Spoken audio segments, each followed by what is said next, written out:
What is going on, fellas? And welcome back to Hungary for Success with me, FoggyPlays on FM21. Today we are taking on the team we drew in the Europa League first knockout round, second leg, and we've had quite a busy transfer window. So we're going to have a look and see who we brought in and who we've gotten rid of. Some spicy transfers have accrued during the time. But if you do want to enjoy this episode, make sure to leave a like and subscribe. Makes a massive difference to the channel. Now let's jump in. So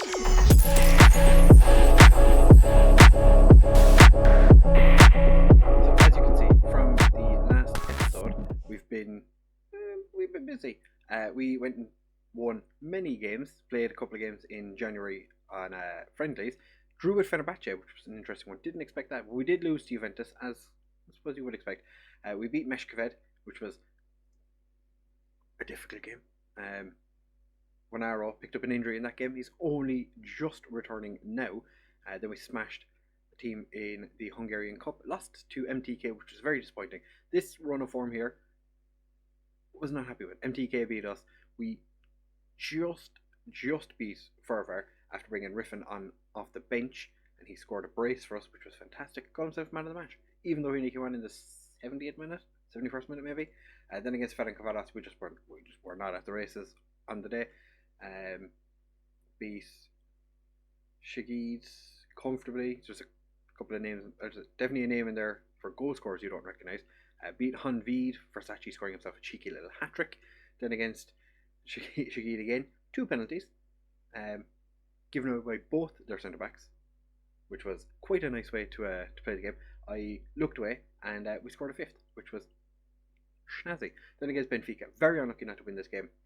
Abe and Kasberg both scoring for us, which, Kasberg back from his injury, not doing too badly. He's been injured since you were here last twice, so that's a bit unfortunate. But against Pushkash, we won 3-0. Elmer Mendoza scoring in the first minute, and then Kasberg scoring with a cheeky little brace. What you're really here for, though, is transfers. As you can see, nothing is going on at the moment. I had to adjust the wage budget because of some of the players we signed. So we're going to have a look at the players we did bring in. So we'll have just casual, just little snippet. Enjoy is on the under. Always, I moved him up to the B team. He's just running around getting a bit of his current ability is actually 2.5 star now, so he is doing rather well for himself. Might make it into the first team in the not too distant future. John Divic is in the first team, playing occasionally. He's fine. He's not amazing. He's not as good as I was hoping he was going to be, but he's doing rather well. Then Dehu Traore has been. We haven't used him much because he was away playing for Ivory Coast in the African Cup of Nations, which he won. But he's only played a handful of games for us, 3 to be precise. It's a pretty good option. He's struggled a little bit of late. The last couple of games he's not been exceptional, but it's fine. Hugo Francois is just in the B team. Yeah, he's in the B team. He's good. He's getting better. We'll see if he can make it into the team at some point. We signed Joel Tape, who a very good goalkeeper. He's come in. Once he was available to play, jumped straight into the first team. Played 4 times, conceded 6. Again, the goalkeeper that won the Ivory Coast, the African Cup of Nations. Then Cesar Barriero is a Paraguayan centre back who has potential. I don't think he's ever going to really reach that potential, but we paid nothing for him. He's 5'10", so I know a lot of people wouldn't be overly enamoured with playing him, but he's a decent centre back. We also signed Edison Cuba, I'm going to say, because I don't think it's Cuba. I'm going to say Cuba. A new option at right wing, 5'3". I do love a tiny winger, and he's pretty decent around. Crossing could do with a bit of, increasing. He's only got 3 jumping reach, which is kind of expected, seeing as he's 5'3", but it's fine. But the new record transfer signing that we've made, more than half of the transfer money we've spent went on Nikola Savov, a Bulgarian who had interest from bigger teams, but decided to come to us. As you can see, not registered to play in the Europa League because it signed a smidge too late, but he's got double figures in everything you need, which is fantastic. The worst is his passing, which you can get, yeah, it's fine. I am currently training him to do shooting because I want to get his finishing up a little bit. He's been scoring in the cup, not so much in the league, so that's a little bit frustrating. Players that have left though, it's been a busy time. Lastra has gone to Hanvid, Rosas. Liverpool paid his release clause, and now he's valued at 18.5 million. Paid 2.8 million for him. To be fair, wasn't in the first team all that often. We made 2.8 million on him. Tried to get a club to give us something else with it, and they all were like, no, we're not giving you anything else. Nasu never really gave the guy a chance. Hanvi came in with, or Ferenc Kavadas came in with £150,000 offer, and I was just like, yeah, fine, take it, I'll take it, that's grand. Bardosi is a striker I did want to keep, but MTK came in, offered us like 97k, and I was like, he's not really that good, so he's been sold. Robert Ve, a player that I centre back I kind of had a little bit of hope for, he's gone. This guy, our Syrian central midfielder, completely forgot that he was in the team. Played occasionally, not very often, but got some games. Was valued at like 220k. Pushkash came in, offered 14k, and just took him, and he just disappeared. I didn't even know there was a transfer in for him. And Metin Can, our Turkish goalkeeper, who 5-star potential when he joined, very quickly realised he did not have 5-star potential. Struggled in our B team, so he's gone to Hanvid as well. So Hanvid have signed quite a number of our players. Actually, how many players have Hanvid signed? So they've signed 2 players full time, 4 players on loan. They're really taking the piss, if I do say so myself. But we've made a total of 9.25 million, spent 6 million. So you'd expect our finances to be fantastic. No, they're not, because we're spending money on our youth facilities and our training facilities again. So we're going to spend all the cash money we have and take on Benfica in this episode. So we're going to jump into that now. Real Madrid could have been a team we drew. Thankfully we didn't. They got Midtjylland. Lazio were in the draw as well. Inter played Nice. Ajax played Marseille. Leipzig got away with Rio Ave, but Rio Ave won their game. Salzburg beat Partizan. If Salzburg make it further than Leipzig, you have to say there's something horrendously wrong. They do want us to make a lot of changes. We have a lot of injuries and suspensions for this game, so we're changing to a 4-3-3 just because we have the players to do a 4-3-3. We don't have the players to do a 4-2-4. With Versace being injured, Puskás and Abe both suspended. Did I show you Tedic? We signed Tedic. He's not very good. Like, not very good at all. His current ability and potential make it look like he's really good. He's not. So that was a mistake on my part, I have to say. I do apologise for signing him. I regret signing him, I mean. But yeah, we haven't really got anyone who could play on the wings. I know Carlsberg can and Riffen can, but I prefer to just play players in different positions. Just change it up a little bit. 4-3-3, go slightly more attacking for this second leg. But we're starting with Tape in goal, Pirlevski and Rentira as our wing backs, Christian Mark and Derek as our central defence, Kovic, Traore and Giovanaro as our central midfield, Mandira, Carlsberg and Mendoza as our strikers. Unfortunately, Giovanaro can only play 75 minutes. Rentira is actually fine to play, which is delightful. On guard, he spent the entire season injured, constantly injured. He's playing for the second team, I think, to try and get some bit of match fitness. It's not really working for him. Traore had to sit the last game out against Puskás, I think, because he had a slight knock. We're starting him today, and we are going to thrash arms and avenge what happened last week. Players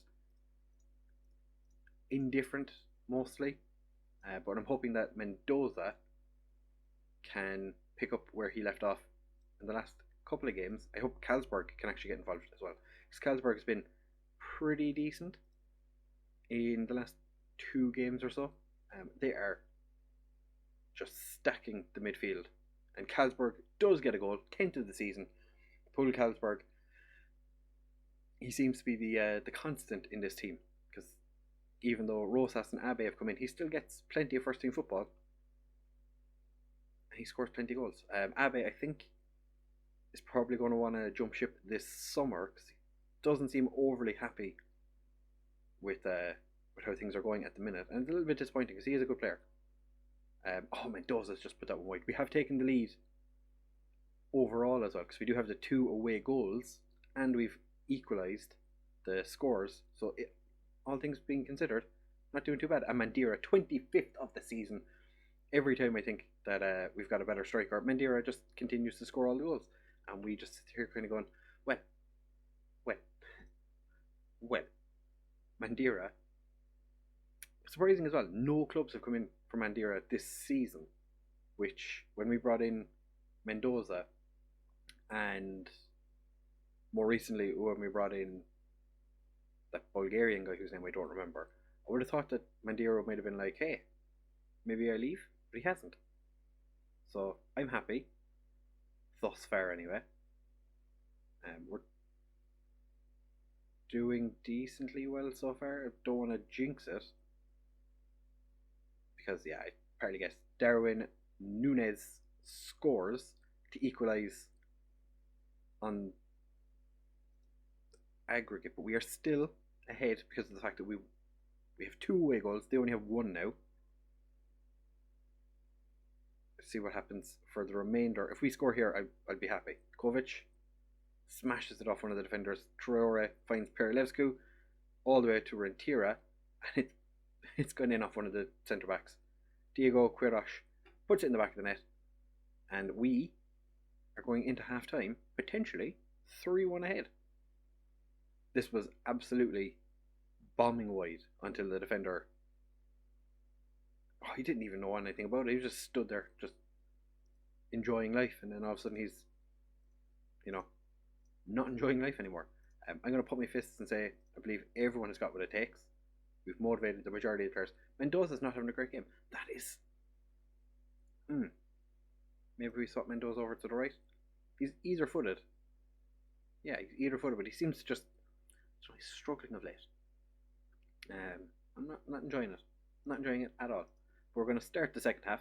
If we can get past Benfica, that would be exceptional, because everything that's been said to us in the media is like, oh, how you think you're going to get on playing against a team similar stature wise to you. They're 4-star, we're 2.5-star. Rentira, 2 shots or 2 bites of the cherry. Rentira puts it in the back of the net. It is 4-1 on the night, 6-4 on aggregate. That was quite a tasty goal. Let's watch it again. Traore hits it across. Rentira absolutely smashes it. It hits. Is that Mandira? Yeah, hits Mandira on the back. Bounces back to him and he's just like, smash. I'm surprised they haven't taken Quiroz off yet, because he has been, his rating is 5.9. Surely they look at that and go, well, we take him off. Not playing well. Or have they already made a substitution and I haven't noticed it? I would imagine they've probably made Christian Mark with the clearance. Mendoza finds Joanaro. Kovic has Perilevscu on the overlap, finds him, gets it across, but it's a poor cross. If I was paying attention to star rating, then Vlek, the Czech, that was terrible defending, and what was the goalkeeper doing? If I was to pay attention to what the star ratings were doing, then Perilevscu would, without question, not be the first choice right back anymore, because he has been dropping off an awful lot recently. We're going to take off Mendoza, bring on Riffin, and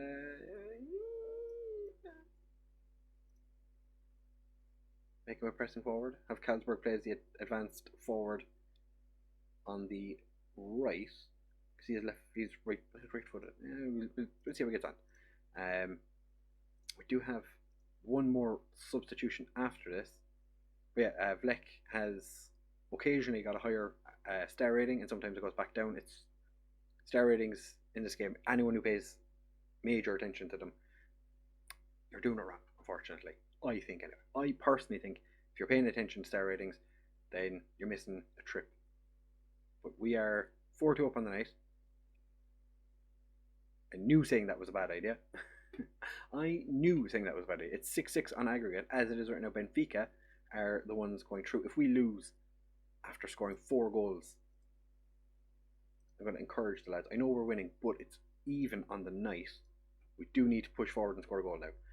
What have we got on the bench that can make a difference? Nothing. We do not have anything on the bench that will make a difference.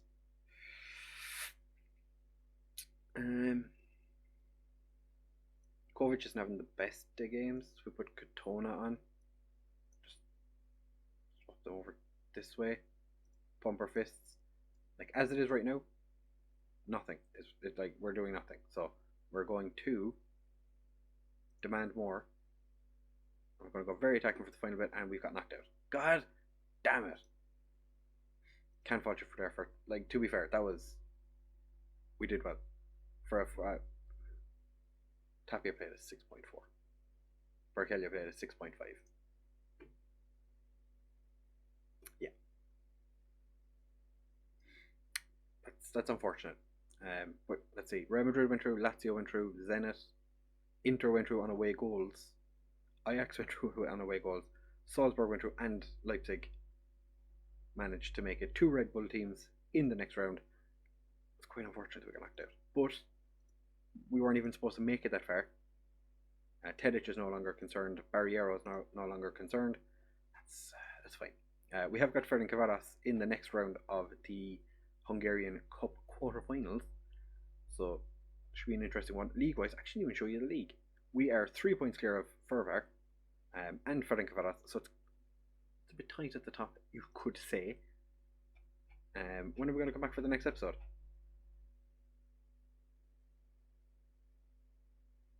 Maybe Pax and Fervar? Or we could just do Fervar, Ferencváros. Let's see how that gets on. That's the plan for now. We might come back sooner, depending on like if we do what we did at the start of February and shit the bed. Then maybe we'll come back a little bit sooner and we see how we're getting on. I think we're still expected to finish 3rd in the league. You know, we've moved up to 2nd now. But our goalkeeper's made it in as the number 1, and we have 3 more players. We have 4 players total in the Dream 11. Get in.